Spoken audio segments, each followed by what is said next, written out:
Miss झाली ना आपल्या परिसरातील ताजी अपडेट? अहो मग आजच C24 या आपल्या यूट्यूब चॅनलला लाईक करा, शेअर करा, सबस्क्राईब करा आणि बेल आयकॉनवरती क्लिक करायला अजिबात विसरू नका। राहुरी शहरामधील नामांकित साईराम इलेक्ट्रॉनिक्स अँड बॅटरीज या दालनात तुम्हाला मिळतील सर्व प्रकारच्या इलेक्ट्रॉनिक वस्तू तसेच होम अप्लायन्सेस। साईराम इलेक्ट्रॉनिक्सचं नातं आहे खास, प्रत्येक घरात गुणवत्तेचा विश्वास। उन्हाळ्यामध्ये थंड थंड कूल करण्यासाठी AC, fridge, cooler, deep freeze यांची भव्य अशी रेंज। साईराम इलेक्ट्रॉनिक्स खरेदी विक्री संघ, नगर मनमाड रोड, राहुरी।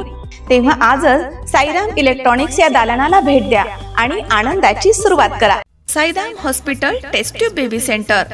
नमस्ते, मी डॉक्टर सोनाली माने, साईराम हॉस्पिटल राहुरी, वंध्यत्व तज्ज्ञ व एम्ब्रॉलॉजिस्ट तज्ज्ञ। आपल्या इथे IVF बद्दल अत्याधुनिक उपचार पद्धती उपलब्ध आहे। तर त्यामध्ये IVF, ICSI, embryo donation, egg freezing, sperm freezing तसेच सरोगसी माताबद्दल सल्ला पण आपल्या इथे दिला जातो।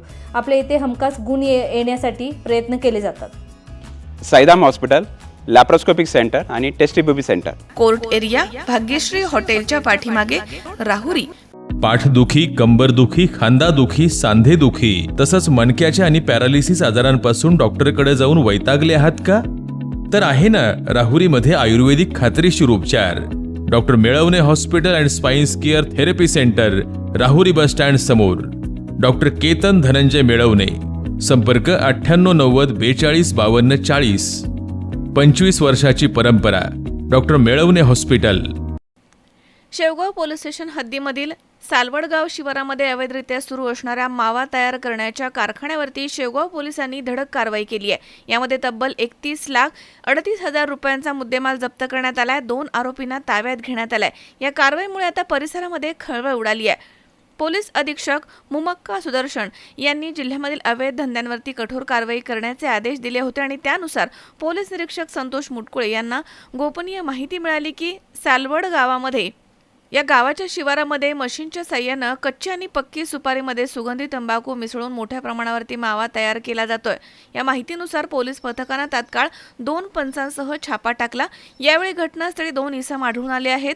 पोलिसांनी त्यांची चौकशी केली असता त्यांनी आपली नावं इम्रान निसार शेख आणि सोहेल अफसर शेख अशी सांगितली आहेत। छाप्यामध्ये पोलिसांनी मावा तयार करण्याच्या मशीन, सुपारी, तयार मावा, विविध साहित्य तसेच महिंद्रा पिकअप आणि टाटा ACE अशी वाहनं जप्त केली आहेत। जप्त मुद्देमालाची एकूण किंमत 31,38,000 रुपये एवढी आहे। दरम्यान ताब्यामधील आरोपींकडे चौकशी केली असता हा माल मुजीब मुसा शेख आणि परवेज मुसा शेख यांचा असल्याची माहिती पुढे आली आहे। या प्रकरणी शेवगाव पोलीस स्टेशन इथे गुन्हा दाखल करण्यात आला आहे। तर पोलीस कॉन्स्टेबल प्रशांत चंद्रकांत आंधळे यांच्या फिर्यादीवरून ही कारवाई झाली आहे। या कारवाईत सहभागी पोलीस अधिकारी आणि कर्मचारी, पोलीस अधीक्षक मुमक्का सुदर्शन, अप्पर पोलीस अधीक्षक वैभव कोलुंबर्मे आणि पोलीस उपविभागीय अधिकारी नीरज राजगुरू यांच्या मार्गदर्शनाखाली ही कारवाई पार पडली आहे। कारवाईमध्ये पोलीस निरीक्षक संतोष मुटकुळे यांच्यासह सहाय्यक पोलीस इन्स्पेक्टर बाजीराव सानप, सहाय्यक police inspector Ramhari Khedkar, police head constable Kishor Kale, police constable Bhagwan Sanap, Shyam Gunjal, संपत खेडकर, एकनाथ गरकळ तसेच राहुल खेडकर, सचिन पिरगळ, रोहित पालवे, कृष्णा मोरे, प्रशांत आंधळे, अर्जुन मुंडे यांनी सहभाग घेतला होता। या गुन्ह्याचा तपास सहाय्यक पोलीस इन्स्पेक्टर बाजीराव सानप हे वरिष्ठांच्या मार्गदर्शनाखाली करत आहेत। संदीप देहाडराय, C24 शेवगाव।